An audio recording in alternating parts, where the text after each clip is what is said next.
So I'm recording now. As I just mentioned, both of the examples that I'm going to go over today start with the Godot scene template that we started last week. So you can review that in the previous video, but essentially what you're going to have is that same export file. So let me open up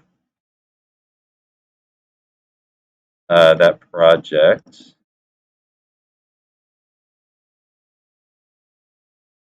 So you need a GLB file. I accidentally named this with GLTF and GLB. But really all you need is that GLB file. You can export that from a Godot scene or from any type of 3D design program. You don't need the materials. You don't need anything else. You just need that one GLB file. Or if you have multiple scenes, you can have multiple GLB files that you can upload. And that's going to work for all of the examples that we're going to go over. So the first example I want to go over today is the natural feature tracking. And so, as I said, this is NFT, but not the NFT that's in the news a lot these days. And so this is another Replit project. And like our other Replit projects, when I open this up, you can see I'm logged into my account.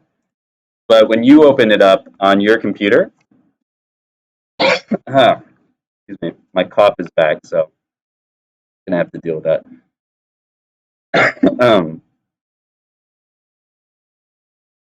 So when you open it up on your computer, this is what you're going to see.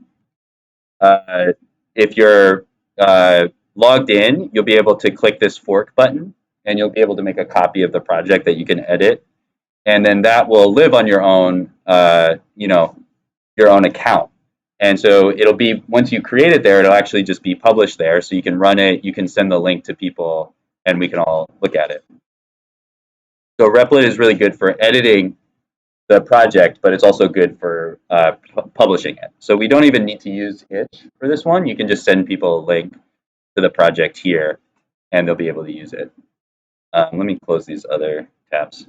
So for the NFT, this is natural feature tracking.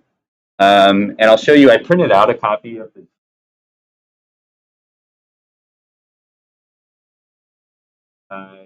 built into the. So in the files section over here under NFT, you can see this is the pinball NFT, and that's the data that goes along with it. Excuse me. And so you can make an NFT from your own image. And I'm going to go over how to do that in a second. But to add the NFT, you can just edit this line here. So you can see that NFT folder matches the folder here. And then the name of the file is going to, you'll see it, I have pinball twice. That's because the NFT actually has 4 different components. And we'll see what that looks like. So for the pinball, there's the original image right here, this pinball.jpg. And when you generate a tracker from this, you're going to end up with 3 files, the fset, fset3, and iset. These are, excuse me, these are 3 different files that the computer vision uses to create features that it can find in the image that helps it track the image. And so we'll go over how to make your own. And then I'll show you guys a couple examples. So the default example that they give uses this image.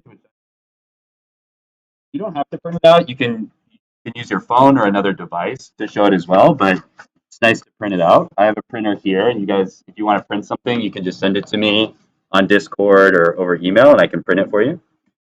So when I run this this project, you're going to see the camera feed. It takes a second to load, and then you can see it can find that image. And so the nice thing about this is that you don't have to use those default markers that have this very specific aesthetic. Okay, so if I open this up in a new window, you can see the URL is up here. It's going to ask me if I can use a camera, and I can say yes. And then I can open up the console over here if I want to see.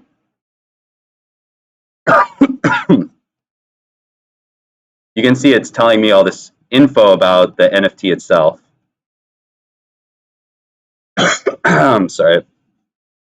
Okay, so once all that stuff loads up, you can see this works. And usually with augmented reality, people are going to be using their phone. So just for this example, I'm using the computer, but I'll show you in a second. This works on the phone just as well. And so again, the nice thing about Replit is the link is right here. I can send that link to somebody, and they'll be able to look at the content. I can make a QR code from it. Like if I go to share and create a QR code, I can save that QR code and send it to somebody. And then, if I train something, obviously this is trained on this image, so the person has to have this image for this to work. But I could train it on something that you might see around school, or I could make stickers and put them around. There's a lot of different ways that you could distribute it. Okay, so for the model path, I just put that right here. So when you export your file from Godot, it goes into the same folder. You can really put it wherever you want, but all you have to do, same thing as the previous example, just drag that GLB up here, and I'm going to say cancel because I've already done this, and then just add the path right here. So this one has a very similar setup to the previous example that we did. You can see, you can ignore basically all of this code. The one thing that you might want to change is right here. You can see this is basically the same, but it's a little bit different because with this one, we have to wait for the NFT to load the data before we load the model. So we load the data first, and then in this little section here, that happens after the NFT gets loaded. And you can see I'm just loading this model path from up here. So if you want to load more than one model, you can. But most likely with this one, it's going to be simpler just to put everything into one model and load that up. Okay, so let's look at a couple other examples before we look at the training website. So I did a couple examples to try some different stuff to see what would work. So I found these Creative Commons images. I tried this one. This one didn't work. So I made a marker from this, and I went through the whole process, and I never got good results from this. Okay, so then I did another one. I found an illustration this time of a similar content. This is from a forest. I found a Creative Commons image. I was just like testing stuff. This one worked really well. This one worked almost as well as the original image. And so you can kind of tell, in this image up here, there is a lot of detail, but there's a lot of the same colors, and it's actually a little bit too large.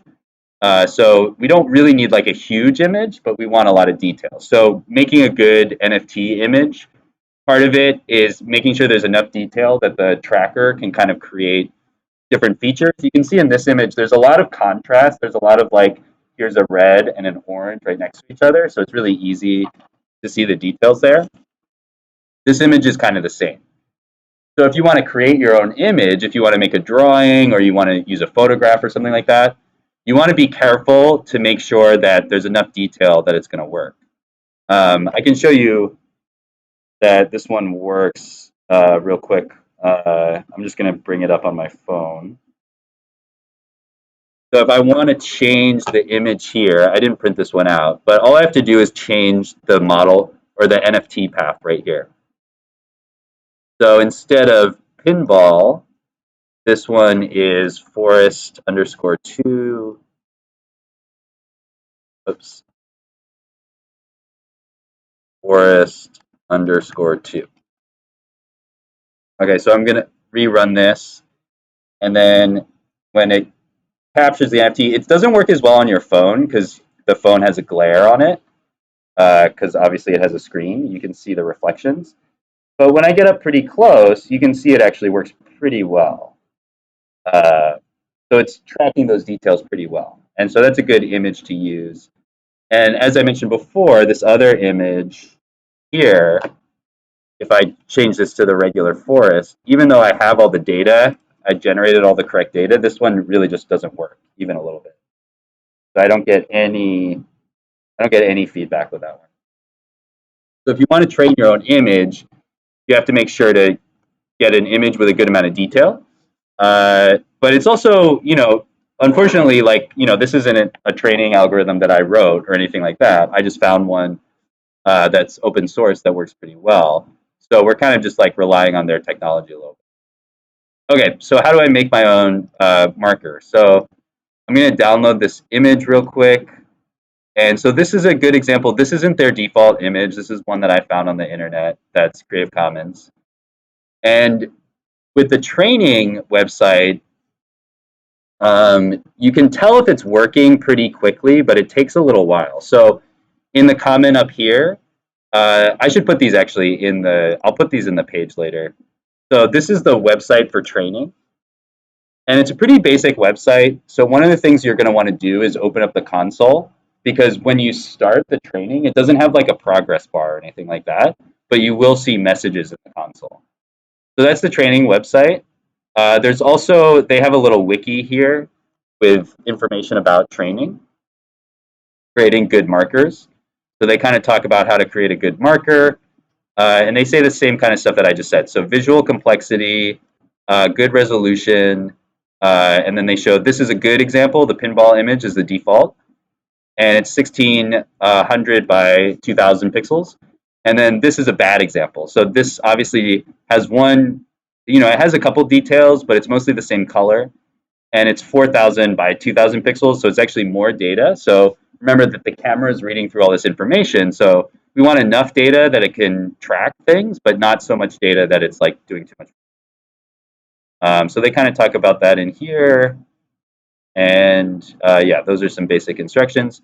So again, when you create a marker, what you want to do is right click and go to inspect and open up the console, because there's no progress bar. So you're not going to see if it's working or not unless you have this open, but you'll see as I have this open, it's going to spit out all this information while it's working. So I'm going to go to my downloads folder and grab this forest image. I already did this, but I'm using this because I know it's going to work.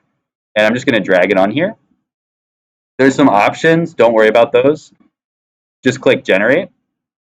And so you're going to see all these logs. And as long as this is doing stuff, then you know it's working. But you'll notice if I close this, nothing is changing. So it's actually doing stuff. Oh, it's actually, sometimes it crashes. So if it crashes, just start it over again. But anyway, if you don't have the console open, you're not going to be able to see what's going on. And if it's not working, it'll probably crash your computer, or crash your browser rather. So you're going to want to see that if that happens. Anyway, so it's working now. And oh, I think it's done actually. That was really fast. Oh, no, it's not done. Okay. I don't know exactly what's happening. It says done, but it must just be done with some part. So it says generating image set, done, iSet, done, feature list. Okay, so it's still working on the feature list. So this may take a while. If it takes like an hour, that means it's not really working. So if you leave it going and it's like an hour later and it still hasn't finished, then it's not a good image.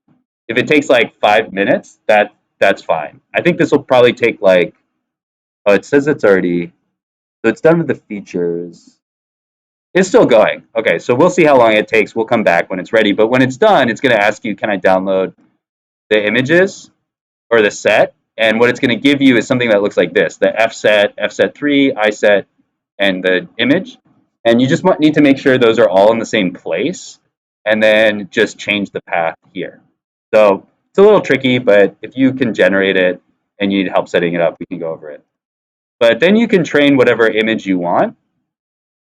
And so you can, attach a scene to an image, which is kind of cool. Okay, so we're going to leave this going and look at the other example for a second, and then hopefully it'll finish soon, and we can come back here. Okay. So the next one is going to be hard to show. I'm going to have to like stream my phone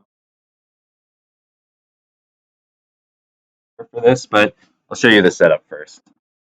And I'll add these links into the main page under here. Okay, so that's the natural feature detection. You can add your own images, you can train them here, and then you can add your scene on top of them. And we saw some examples on last week. So hopefully you can remember those. Like, remember the art gallery examples we saw where they had the animations on top of the art?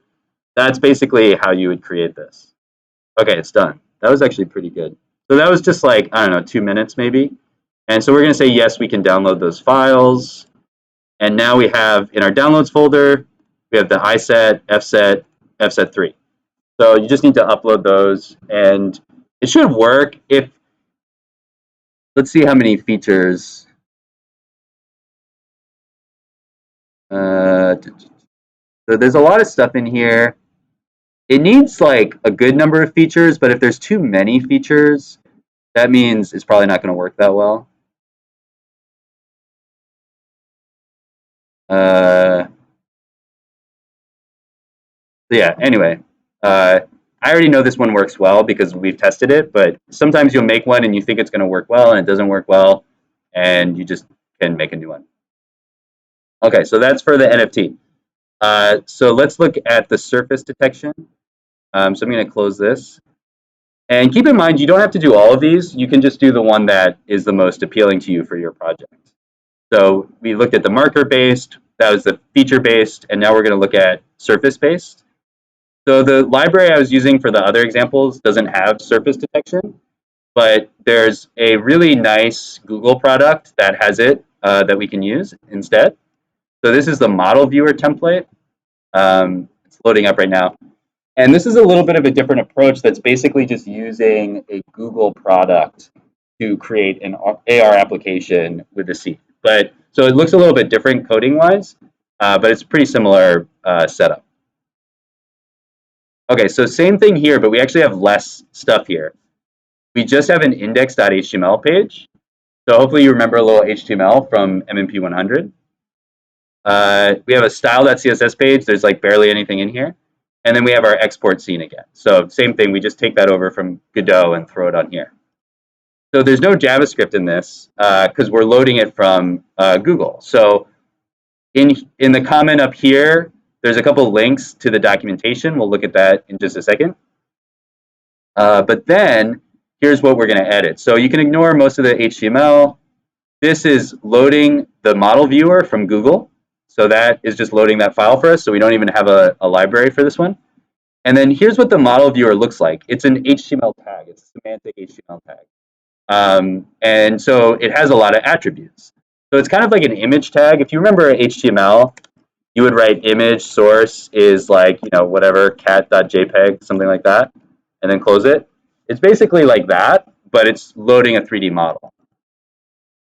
So where you would change if you export your scene, you can see export scene.glb. That's where you're going to change it. You don't really have to change any of these other parameters. It'll work out of the box.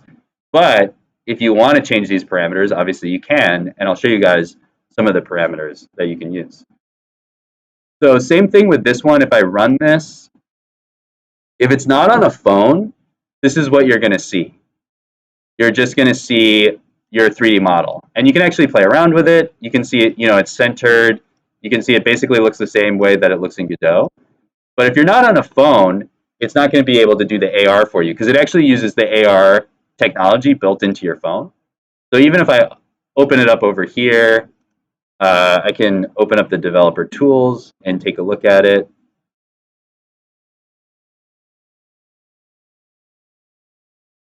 I can look at the, you know, HTML and stuff. It's all in here. But again, if it's not on the phone, I can just play around with it, and that's kind of fun. At least I can still see it, but I can't actually use the AR functionality. So we're gonna keep it on the phone for a second. As I mentioned, I couldn't get the local stream to work, so I'm just gonna use TeamViewer for this real quick so you guys can see it on my phone. I was gonna try to use the iPad too, but I actually don't know the password for the iPad, so I'm waiting for a car to send me that. But anyway, I'm just going to use my phone to show this real quick. Let's see.